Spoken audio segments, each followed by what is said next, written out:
Damnedest Farseek, Bonfire of the Damnedest Foros, and 3 copies of Advent of the Worm. So much bigger deck, as you see the records here on the screen of 10 and 2. A much more actually kind of a Jund-ish take on Naya. Yes. Much more about accelerating into big threats than necessarily playing the fastest, most efficient attackers. Chase on your left is playing Blue, White, Red Flash. His list is very similar, actually possibly identical to the one that Matt Costa currently sits undefeated with. This actually looks identical to the list that Costa. Yeah, it's actually this is the same list. So Chase off to has all of his mana with Steam Vents into Glacial Fortress. Mark Eilers on the draw, attempting to resolve a Farseek off of his Rootbound Crag and Sacred Foundry. We'll see if this induces perhaps a Syncopate. So what this match is going to be here is this is a match of haymakers from Eilers' side. You know, again, he has cards like Boros Reckoner, Huntmaster of the Fells, Gorkland Rampager, Thundermaw, Hellkite, Advent of the Worm. So it's just going to be haymaker after haymaker from Eilers' side, and Kovacs' ability to both manage those haymakers and be able to turn the corner and win the game himself. Yeah, as long as Mark can prevent himself from getting too far on the back foot, his 5s and 6s should be able to dominate the game. But of course, that's always the struggle against Blue, White, Red Flash, is trying to actually get out in front of the counter spells, out in front of the threats, out in front of the removal spells.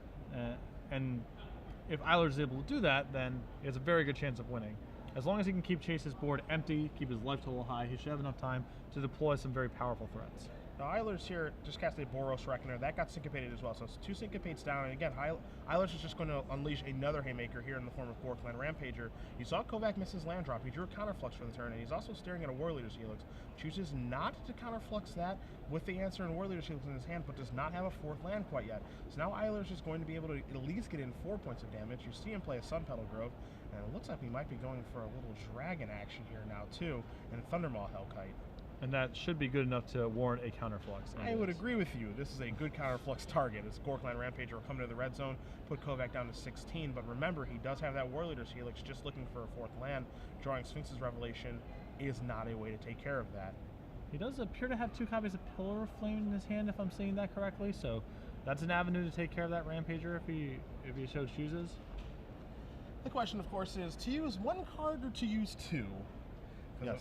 You know, if he does draw a land, ideally for Mr. Kovac, it would be an untapped land like a Glacial Fortress. But he's going to opt to double Pillar of Flame this, which means that he's probably going to be a little bit softer to a card like Voice of Resurgence moving forward. Yes. Although again, he has Snapcaster also back, so he has a potential hedge against Voice of Resurgence. Now this is the fear of your Eilers, because now your large threats have either been countered or answered. The only follow-ups he has is 2 copies of Avacyn's Program to pass the turn back. They do not provide a good clock. They do give him a little bit of addition of mana, and with Kovac kind of stumbling around a little bit, maybe they can get some points of damage through. But it looks like Kovac has drawn his 4th land in the form of Sacred Foundry, and he's deciding right now if he wants to play it tapped or untapped. Gonna play the land untapped. Pass the turn. This is, of course, representing many different things from a Blue-White Red Flash deck, representing War Leader's Helix, Snapcaster Mage, Restoration Angel. So many different things he can do right now. But we see Eilers come across with those 2 Pilgrims. Kovac just takes the damage. Again, using your life total as a resource is definitely something that's key to success with Blue-White Red Flash. As you mentioned earlier, if you're not at 0, then you're not dead. And this deck has plenty of ways to gain life as well. Yeah. A lot of it's going to be predicated on how much range you think your opponent has. Chase probably under the assumption that Mark's deck not really that burn-oriented, probably about casting expensive stuff, and so he has a little wiggle room to play with his life total. So Kovac with no land and no spell yet, so 2 Pilgrims are going to come across again here. We'll see if anything's changed here for Kovac. If he wants to make a move, he's going to go down to 10, it looks like right now. We'll see if he's going to want to cast one of these spells, because again, he does need to convert some of these resources, use some of these cards, and get them out of his hand, because he does not want to end the game with multiple cards in his hand that he did not have the opportunity to cast. Yeah, a lot of Blue, White, Red Flashes strengthens its efficiency. You want to be deploying your spells basically as efficiently as possible, and so he can afford to take a couple more of these hits, but he probably doesn't want to be sitting there saying go while he's missing land drops and sitting on a handful of reactive spells for very much longer. So Farseek here from Eilers is going to resolve. Of course, Kovac not going to fight over that. Eilers can have as much mana as he would like at this point, just trying to dodge large threats is Kovac, as there's a Warriors Helix going to take down an Avacyn's Pilgrim, going to gain Kovac 4 life back and undo some of the work that was done there by Eilers. You see a Think Twice drawn here for Kovac's draw step. Not going to try to think twice for the 5th land, just going to pass the turn back. Yeah, I think that's a perfectly reasonable play. That's 1 damage here from the Pilgrim's going to knock Kovac down to 13. But no real reason for Kovac to panic or move yet. You see, now he's going to cast Think Twice and does draw an island. Going to untap, going to draw another card here, so it's Suffer Fall. So now the next 2 land drops are taken care of. So you're feeling pretty good right now if you're Chase Kovac. Yeah, and you have Turn Burn now fused as a potential answer to pretty much any big guide that Mark can generate here. And you're getting the breathing space to resolve a Revelation. Bonfire of the Damned going to be miracled here from Eilers. Normally a backbreaking play, but not the end of the world. Just a large fireball here from Eilers is what Bonfire is going to do. But you see Snapcaster Mage, you see a Syncopate, it's going to be for 2. If it would be for 1, Eilers could pay via Avacyn's Pilgrim. So Bonfire is handled this go around via Syncopate. And Eilers just going to pass the turn back here. So Kovac doing a really nice job of turning the corner now. Snapcaster Mage actually coming into attack as well. And now because he's hit his 6th land, now it could be Sphinx's Revelation time. Yep. Again, he still has those turn burns back as insurance against any large haster that Mark draws here. If Mark does nothing again with his turn, then you can rep to 3. So you see 3 mana. We see a Boros Reckoner.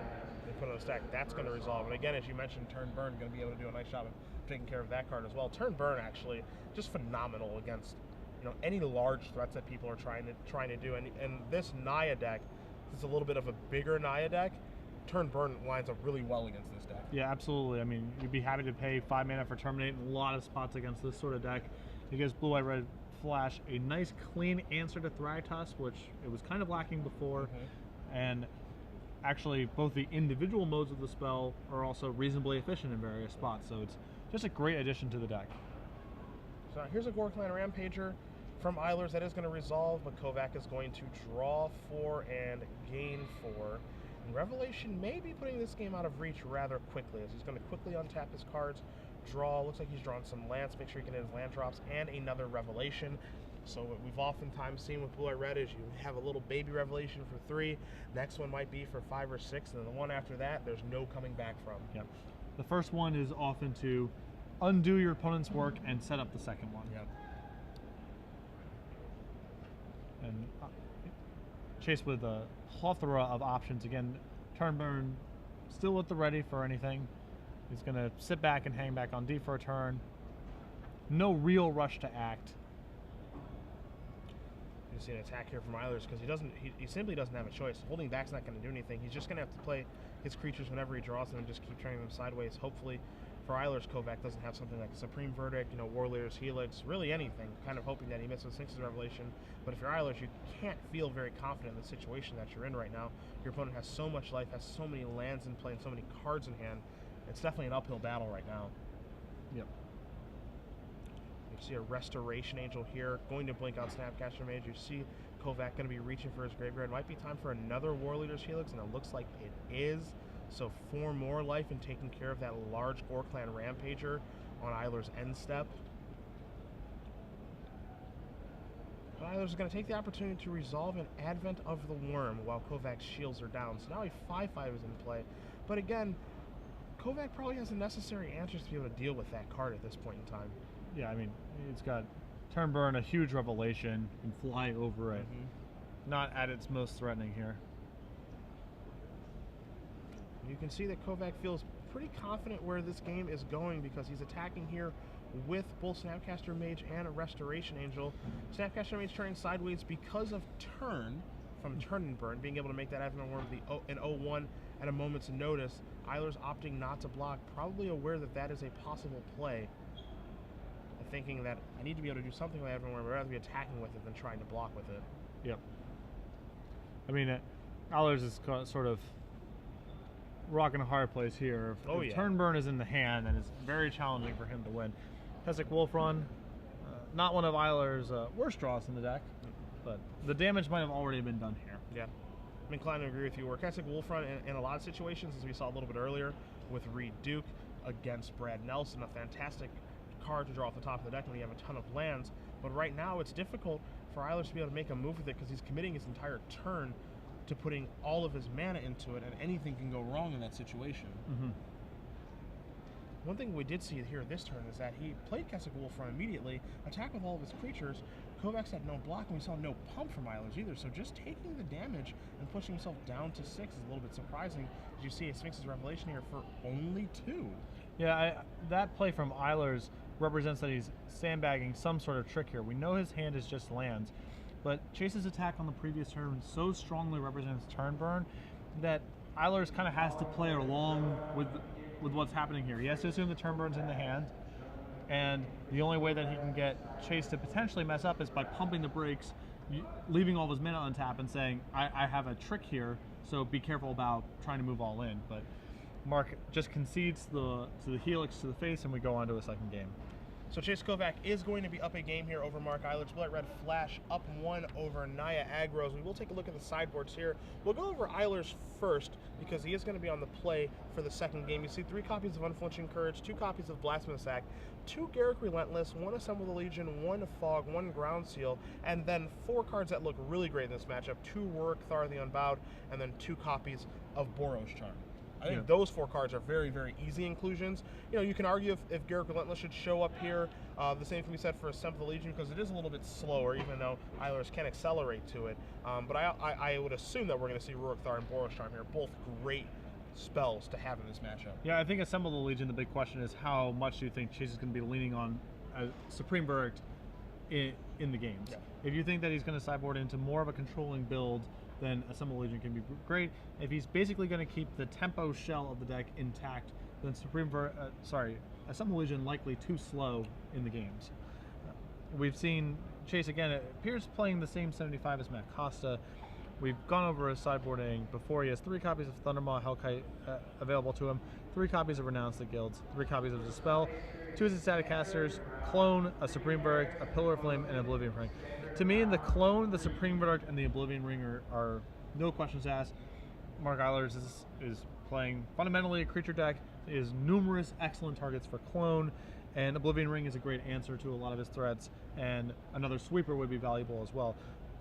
3 copies of Thundermaw Hellkite. We've seen Matt Costa lean very heavily on this card the entire weekend, but primarily against control decks. It'll be interesting to see. I'm not sure if this is the matchup where he necessarily wants it.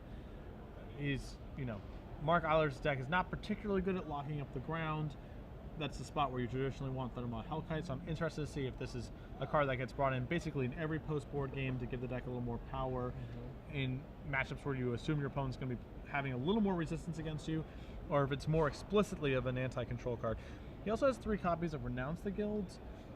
There is Aurelia, Gore Clan Rampager, and Huntmaster of the Fells, and Boros Reckoner, all reasonable cards to warrant bringing in Renounce the Guilds. So I assume we're going to see that as well. Yeah, Renounce the Guilds is this kind of interesting card where it's this really clean answer for, I think, particularly Falconwrath Aristocrat. It doesn't hurt that it can also take care of the cards that you listed in Boros Reckoner, Huntmaster of the Fells, Gore Clan Rampager, Aurelia, and heck, if it comes down to it, Voice of Resurgence. But this is a card that I think you're probably going to see Kovac bring in some numbers. It doesn't have to be 3. But I think there will be some numbers then because Eilers' deck and typical Naya decks, and if Kovac is familiar with Sullivan's list here that Eilers is playing, you know there are a ton of multicolored spells in this deck. Yes.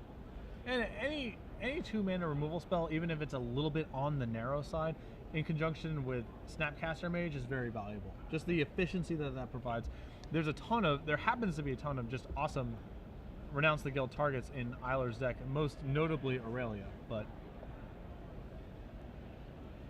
to me, the big question mark is what's happening with Thundermaw Hellkite. Is that being brought in every post-board game because you assume the games are just going to be generally going longer, you want to have a little more power in the deck, or is that something that's specifically for control decks? We're about to find out.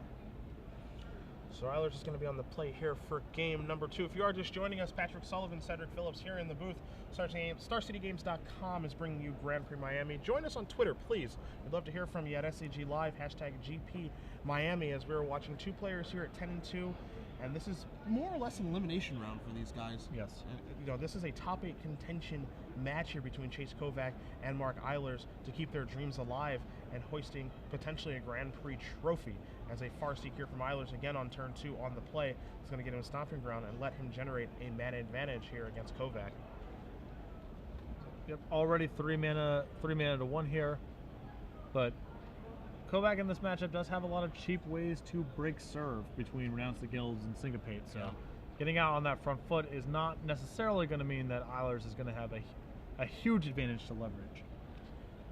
And Syncopate played a huge role in that last game. Really was able to let Kovac keep his head above water, but he has the shields down right now. It's going to resolve an Augur of Bolas and see what he can find. He's going to consult his hand. That means it's not a miss for once. Yes. Yeah, we often see that card put 3 cards to the bottom here on the SCG Live cam, but this is going to be a hit or a really good bluff.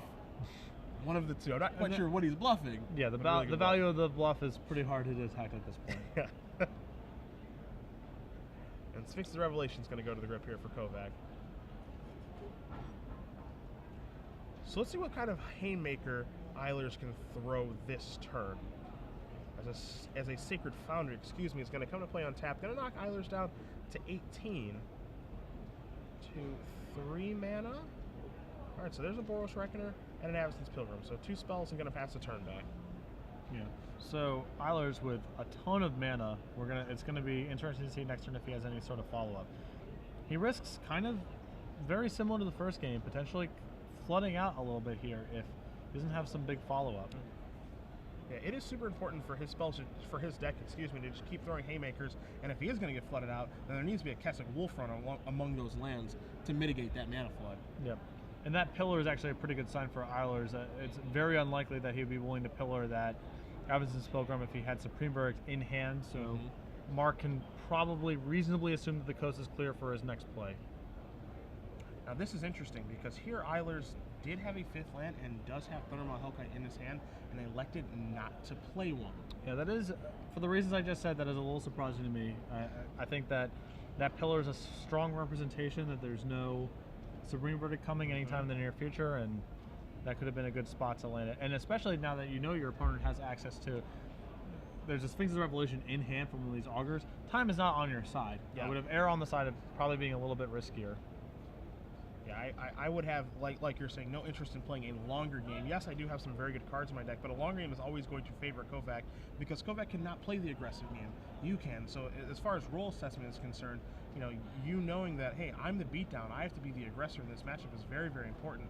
Because Eilers is going to play a land, and he's going to start his turn off with a Voice of Resurgence, the ultimate test spell against a Blue-Red Flash deck. Yes. This will force Kovac's hand, and force it does with a Restoration Angel. Going to blink an Augur of Bolas. Going to take a look at the top 3 cards. One of those cards is Renounce the Guilds. So that's what's going to go over to Kovac's hand. See if Boros Reckoner feels like attacking on this turn or not, because he can bluff a Gorkland Rampager. He can also just trade it with a Restoration Angel at this point as well. Yes. Well, I certainly think sitting back on defense is not likely to guess very, very far, although he does have Thundermaw Hellkite in hand, so he has the potential to tap down that Restoration Angel if it's sitting back on defense. So Kovac is going to have to operate in his main phase now. You see an Azorius Charm in his hand, not looking to be the best card at this moment due to Voice of Resurgence. This is going to change the way that he has to play the game, and you see him starting to tap his mana on his own turn and considering his options because he has no interest, or at least Voice of Resurgence will not allow him to play on Eilers' turn. Yeah. The blue-white-red flash deck has access to Pillar Flame, obviously a very efficient answer to Voice of Resurgence, but in the absence of that card, it's fairly awkward for the flash deck to play the type of game that it wants to play when Voice of Resurgence is in play. So after the attack for 3, you see Kovac really kind of racking his head for his options here. And, this is something that we brought up a little bit earlier watching Matt Costa play this deck. Unfair to compare Matt Costa to anybody here, but you see the difference in kind of the uncertainty here for Kovac. Kind of unsure what he wants to do on this turn. Do I want to do this on my main phase, take care of that Voice of Resurgence? Now Renounce the Guilds is available, kind of making that Boros Reckoner look a little bit worse, but, that certainty is what leads to a lot of wins with blue, white, red flash. The land off the top. We see a lot of mana being tapped here. This looks like a bonfire for 3, and that's exactly what it's going to be. So 3 damage going over to Kovac.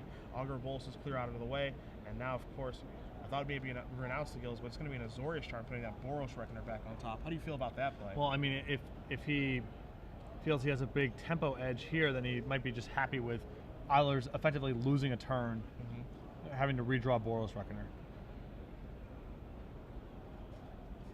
So now Thundermaw Hellkite shows up to the party. You see Kovacs' hand right now. Eilers going to try to attack. Kovacs going to let it happen. Has a Azorius Charm in his hand too. Yeah, no, I think Kovac feels he's far enough ahead of the game that he can kind of ignore that, especially if he's resolving Revelations. He has a Moreland Haunt to start chump blocking the Thundermaw Hellkite if he feels so inclined, and I think he's happy to just try to close out this game in a couple turns. And it looks like racing is the call for the day. So in comes Restoration Angel. Looks like it's going to knock Eilers down to 6, plays the land and passes the turn back. Now again, we know Eilers does have a Boros Reckoner in his hand. Draws a card for the turn, sends with the Dragon to start. And we see Kovac reaching. Moreland Haunt, a card you pointed out, is going to be activated here. Going to remove Augur Bolus, put a Spirit Token into play, and be happy to get in front of that Thundermaw Hellkite. Follow-up here is a Boros Reckoner, and you see Eilers' hand. Last card he has in his hand looks like a Clifftop Retreat. He's going to play that and pass the turn. Renounce the Guilds will take care of the Reckoner. As Kovac's going to untap, draws a Pillar of Flame for the turn, serves with the Angel yet again to put Eilers down to 3. He has lands, a Pillar of Flame, and an Azorius Charm, so not the best hand. It should be enough to, I would assume it's enough to seal the deal here. Gavany Township to draw. Now Kovac is going to use Moreland Haunt yet again. Make a 1/1 token. He's going to draw. He finds a Sacred Foundry, plays an island, and oddly enough, he can serve with both of these creatures. Deal the 1, cast a Pillar of Flame, and that's going to be enough for the victory. Chase Kovac is going to win this match 2-0 over Mark Eilers, keeping his top 8 dreams alive. Blue-White-Red Flash over Naya Aggro, a deck that you said coming in this tournament you would have liked to play. Yeah, and I think